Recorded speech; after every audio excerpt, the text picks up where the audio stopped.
if you're going to have a federal government asserting that they have to have this power so everybody is treated equally, and then they don't treat everyone equally, it seems to me that that's something we should go back to the court and ask them whether or not they want to reconsider whether this is an appropriate use of the federal powers. I would rather this have a political solution.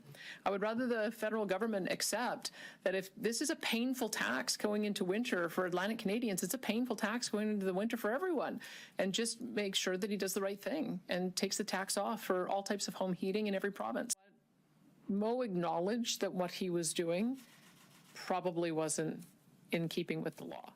He acknowledged that. I watched his 3-minute video, and he said he wouldn't normally feel like he was pressed to do that because we do have a Supreme Court decision that does give the federal government the power to set a federal carbon price. And it's the federal government, I think, who's not living up to the spirit of what they said to do. And I wouldn't ask our private sector operators to be in a position where I'm asking them to be out of compliance with the law. I would just prefer for the federal government to do the right thing.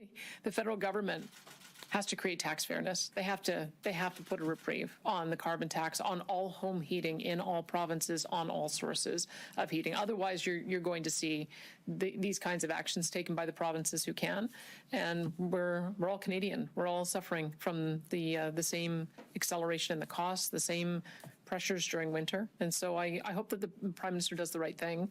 And if he was prepared to give an exemption on one type of home heating oil that benefited one region of the country, he should give it to everyone. With us in industry to reduce emissions in a different way and transition to different fuels, because it's not the choice of Alberta citizens.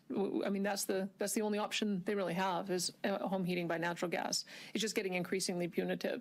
So I would hope that the Prime Minister would do the right thing and acknowledge that, rather than allow for these pockets of inequality to crop up all over the country.